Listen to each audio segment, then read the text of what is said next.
Chapter is 8 is about physical optics and gravitational waves. Numerical 8.1. When an unpolarized light of intensity I naught is incident on a polarizing sheet, find the intensity of light which does not get transmitted. Diagram को देखेंगे, हमारे पास जो light है, light is an electromagnetic wave. ठीक है, और electromagnetic wave का मतलब ये है कि इसमें इलेक्ट्रिक फील्ड भी है और मैग्नेटिक फील्ड दोनों मौजूद हैं, और ये दोनों एक दूसरे के परपेंडिकुलर ऑसिलेट करते हैं।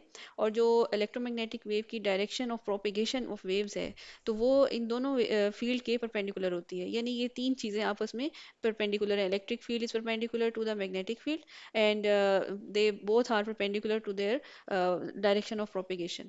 सो अब हम ये देखेंगे कि जो हम बात करते हैं पोलराइजेशन की, तो पोलराइजेशन में हम लाइट का या इलेक्ट्रोमैग्नेटिक वेव का सिर्फ इलेक्ट्रिक फील्ड कंपोनेंट देखते हैं। ठीक है जी, इलेक्ट्रिक फील्ड कंपोनेंट इस सेंस में भी देखते हैं क्योंकि जो इलेक्ट्रिक फील्ड का इंटरेक्शन है विद मैटर, वो एक स्ट्रॉन्ग इंटरेक्शन है। और क्योंकि चार्जेस के साथ इसका इंटरेक्शन होता है, जबकि मैग्नेटिक फील्ड का जो इंटरेक्शन है वो इस तरह से इतना कंसिडरेबल नहीं होता। दूसरा ये भी है कि अगर आप इलेक्ट्रिक फील्ड की डायरेक्शन को कन्फाइन कर लेते हैं तो मैग्नेटिक फील्ड ऑटोमेटिकली हमें पता है कि उसके परपेंडिकुलर है। अनपोलराइज्ड लाइट क्या होती है? Unpolarised light consist of electric field vibrations in all possible directions perpendicular to the direction of propagation. A polarizer allows only the component of the electric field that is parallel to its transmission axis to pass. अभी हम एक diagram से इसको समझने की कोशिश करते हैं। देखिए, हमारे पास ये एक समझ लें कि एक लाइट है और इसकी जो डिफरेंट डायरेक्शंस हैं, ये इलेक्ट्रिक फील्ड के वेक्टर्स हैं। ठीक है, इलेक्ट्रिक फील्ड का वेक्टर इस डायरेक्शन में है और फिर इस तरह से ये एक एंगल बनाते हुए इस डायरेक्शन में वाइब्रेट कर रहे हैं। डिफरेंट डायरेक्शंस में इलेक्ट्रिक फील्ड के वेक्टर्स जो हैं ये ऑसिलेट कर रहे हैं। इसके सामने हमारे पास एक शीट है, पोलराइजिंग शीट इसको कहते हैं, और इसमें ये जो डॉटेड लाइंस हैं, ये इसके एक्सिस है, यानी ट्रांसमिशन एक्सिस कह लें इसको। तो ये पोलराइजिंग शीट का ट्रांसमिशन एक्सिस है जो कि वर्टिकल है। इस वर्टिकल एक्सिस के जो पैरेलल लाइट रेज होंगी या इलेक्ट्रिक फील्ड के वेक्टर्स होंगे, वो इस पोलराइजिंग शीट से पास हो जाएंगे। तो यहाँ पर हमारे पास जो इंटेंसिटी आ रही है लाइट की, ये एक कन्फाइन होके आ रही है आपके पास, इसको हम कहते हैं प्लेन पोलराइज लाइट। ठीक है, तो प्लेन पोलराइज लाइट जो है वो आपके पास सिर्फ वो डायरेक्शंस आ रही हैं जो कि इस वर्टिकल एक्सिस के पैरेलल हैं। तो यहाँ से आपको पोलराइजेशन का कॉन्सेप्ट क्लियर हो जाएगा। जो बिफोर पोलराइजेशन एक अनपोलराइज्ड लाइट है, उसकी इंटेंसिटी है आई नॉट, और जब ये आई नॉट इंटेंसिटी इस शीट में से पास होगी, तो आपके पास ट्रांसमिटेड इंटेंसिटी जो आएगी वो लिमिटेड हो जाएगी। वो इट विल बी, यानी कि हम इसको एवरेज फाइंड कर लेते हैं, या हम कहते हैं कि it will be half of the initial intensity. So, intensity of light which does not get transmitted is equal to initial intensity minus transmitted intensity, यानी ये जो हाफ आपके पास आ रही थी ट्रांसमिटेड इंटेंसिटी, इसको इनिशियल इंटेंसिटी में से माइनस करें, तो आपके पास हाफ जो इंटेंसिटी है, इनिशियल इंटेंसिटी का हाफ है, वो ट्रांसमिट नहीं होगा। यानी 50% ट्रांसमिट हो रही है और 50% जो है वो ट्रांसमिट नहीं हो रही। यहाँ पे जो थ्योरी मैंने लिखी है ये आपको एक्सप्लेन करने के लिए बताया है। एक तो हम देख रहे हैं यहाँ पर कि इलेक्ट्रोमैग्नेटिक वेव्स जो है वो इलेक्ट्रिक और मैग्नेटिक फील्ड पे कंसिस्ट करती हैं, और ये दोनों जब ऑसिलेट करते हैं तो परपेंडिकुलर डायरेक्शन में ऑसिलेट करते हैं, और ये एक दूसरे के परपेंडिकुलर होते हैं। पोलराइजेशन के लिए हम लाइट का इलेक्ट्रिक फील्ड कंपोनेंट कंसीडर करते हैं, और जो अनपोलराइज लाइट होती है उसमें जो इलेक्ट्रिक फील्ड के वाइब्रेशंस हैं वो मुख्तलिफ डायरेक्शंस में होती हैं, जैसे अभी आपने यहाँ देखा मुख्तलिफ डायरेक्शंस में वाइब्रेशंस मौजूद हैं। लेकिन जो जो पोलराइजर है वो अलाउ करेगा, वो कंपोनेंट उस कंपोनेंट को अलाउ करेगा जो कि उसके ट्रांसमिशन एक्सिस के पैरेलल है। ठीक है, बाकी जो लाइट है वो उसमें से पास नहीं होगी। So the vibrations in all other directions are blocked since the electric field is equally distributed in every direction. On average only half of the intensity is transmitted. Next, problem 8.2. A polarized light beam passes through a polarizer at an angle of 45 degree. Find the intensity of transmitted light if the initial intensity is 100 watt per square meter. So हमारे पास अब यहाँ पर again हम उस diagram को देखते हैं। ये हमारे पास एक पोलराइज्ड लाइट है। ठीक है, और पोलराइज्ड लाइट जो है वो पास हो रही है एक ऐसे पोलराइजर से जो जिसका जो एक्सिस है, ट्रांसमिशन एक्सिस, वो 45 डिग्री का एंगल बना रहा है विद वर्टिकल। यानी ये जो हमारे पास एक पोलराइजर है, इसका ट्रांसमिशन एक्सिस ये वाला है। ठीक है, वो 45 डिग्री एंगल बना रहा है विद वर्टिकल, और पोलराइज्ड लाइट हमारे पास है जो कि इसमें से पास होगी। अब हमने फाइंड करना है कि इस पोलराइजर से पास होने के बाद इसकी ट्रांसमिटेड इंटेंसिटी जो है वो कितनी रह जाएगी। ठीक है, तो इसके लिए हमारे पास जो है वो मालूज लॉ है। मालूज लॉ हमें बताता है कि ट्रांसमिटेड लाइट की इंटेंसिटी जो है वो इनिशियल इंटेंसिटी के कितना रिड्यूस होती है, कॉस स्क्वायर थीटा के बराबर रिड्यूस होती है। यानी I is equal to I naught cos square theta. और ये थीटा वो एंगल है जो ट्रांसमिशन एक्सिस के साथ ये vertical transmission axis vertical line के साथ या पोलराइज लाइन के साथ एंगल बना रहा है। तो यहाँ पर हमारे पास पोलराइजेशन एंगल जो है वो ट्रांसमिशन एक्सिस के साथ 45 डिग्री का एंगल है। और आई नॉट इनिशियल इंटेंसिटी 100 है, 100 वाट पर स्क्वायर मीटर है। यहाँ पर हम इसकी वैल्यूज पुट करते हैं। कॉस स्क्वायर 45 जो है 1/√2, और इसका स्क्वायर लेंगे तो ये 100/2 50 वाट पर स्क्वायर मीटर आ जाएगा। Numerical 8.3. A light wave passes through a polarizer with its electric field aligned at 30 degree to the horizontal. If the amplitude of the wave is 10 units, what is the amplitude of the wave passing through the polarizer?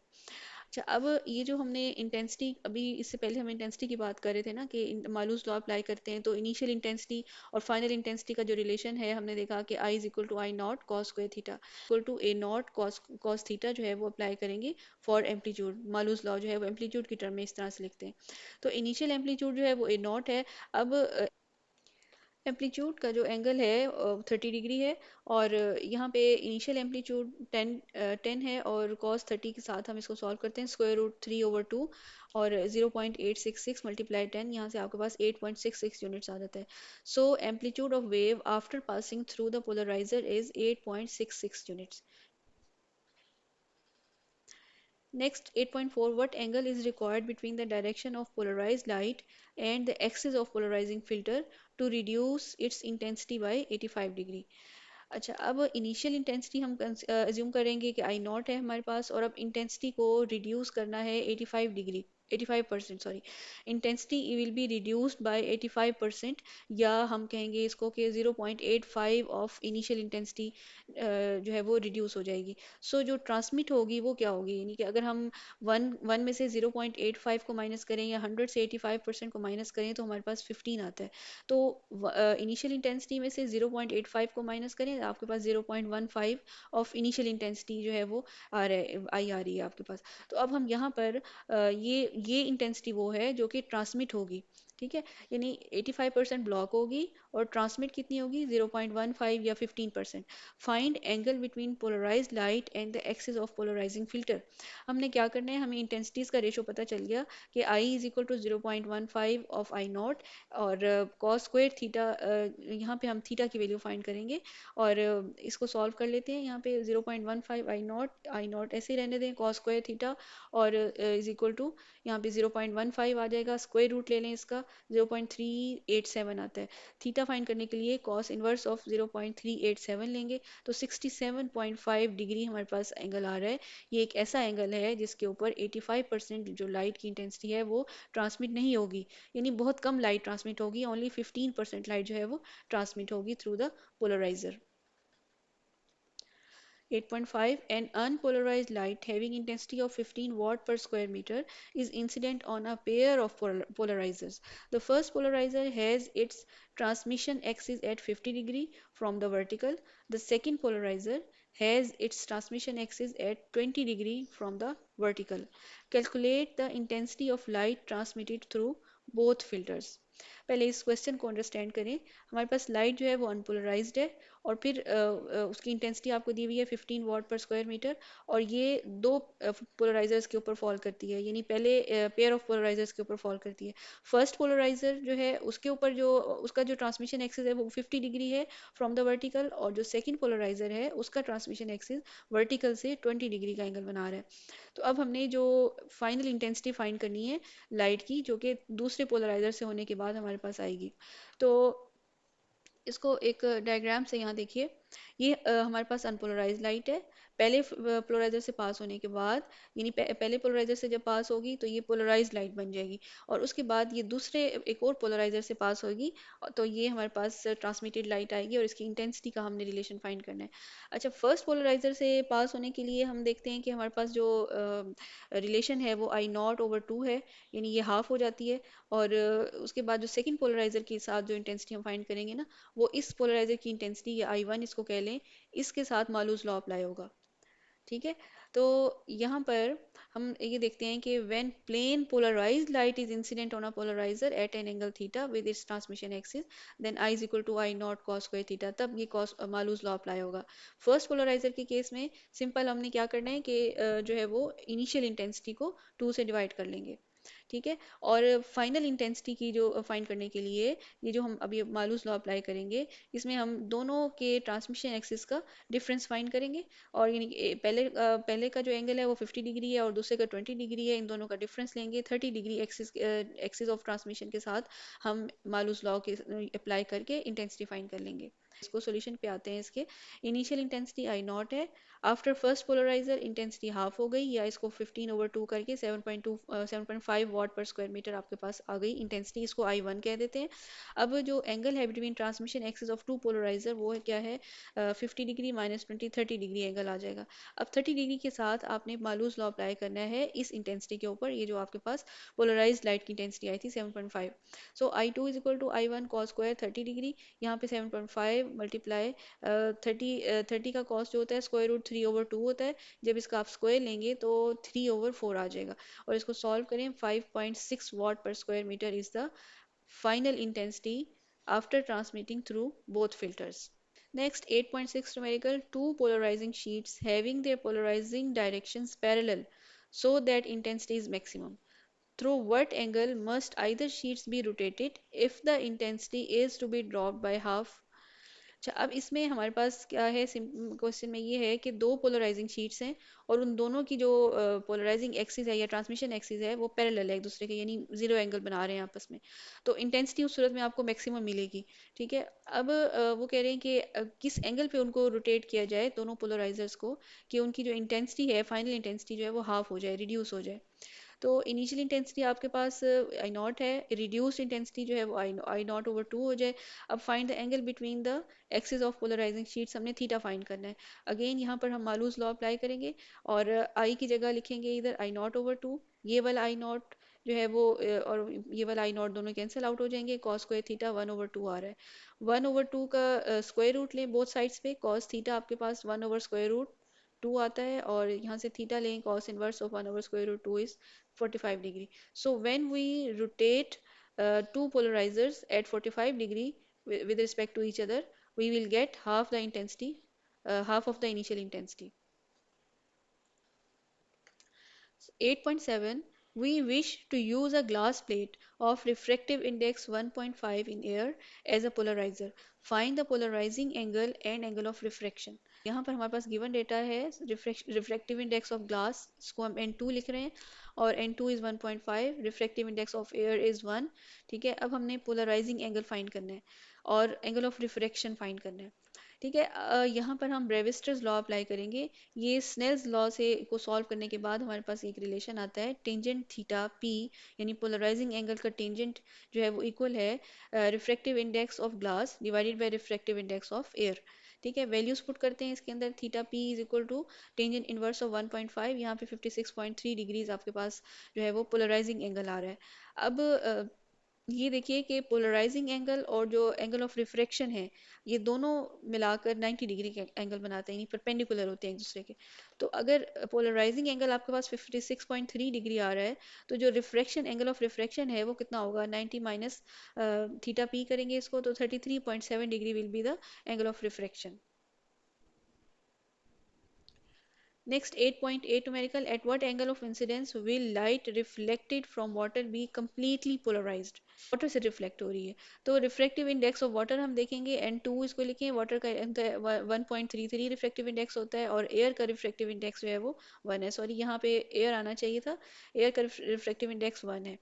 अब ब्रेविस्टर्स law apply करेंगे और हम ये check करेंगे कि किस angle के ऊपर जो हमारी लाइट है वो कम्प्लीटली पोलराइज्ड होगी, या पोलराइजिंग एंगल सिंपल हम फाइंड करना चाहते हैं। तो पोलराइजिंग एंगल के लिए हम वही ब्रेविस्टर्स लॉ अप्लाई करेंगे, theta P is equal to tangent theta P is equal to N2/N1, और यहाँ पर 1.33 के साथ का इन्वर्स टेंजेंट इन्वर्स लें ऑफ 1.33 का, तो थीटा आता है आपके पास 53 degree. So at 53 degree light passing from water will be completely polarized. 8.9, a beam of unpolarized light is incident on a stack of four polarizing sheets. that are lined up so that the characteristic direction of each is rotated by 30 degree clockwise with respect to the preceding sheet.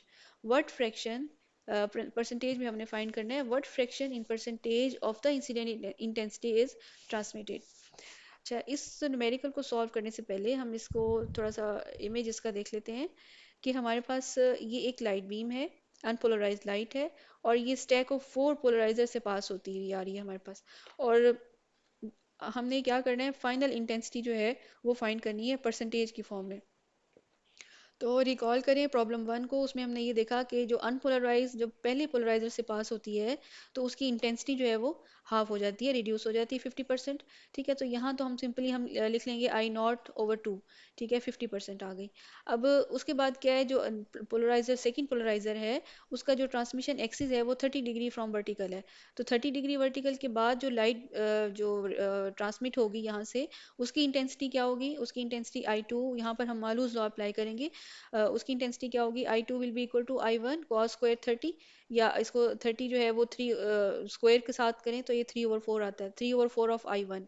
फिर I three के में से जब पास होगी वो भी 30 degree angle के ऊपर है, यानी 30 और 30 60 हो गए। तो 60 डिग्री के ऊपर दोबारा हम यहाँ पे आई थ्री फाइंड करने के लिए I two times of cos square 30 करेंगे।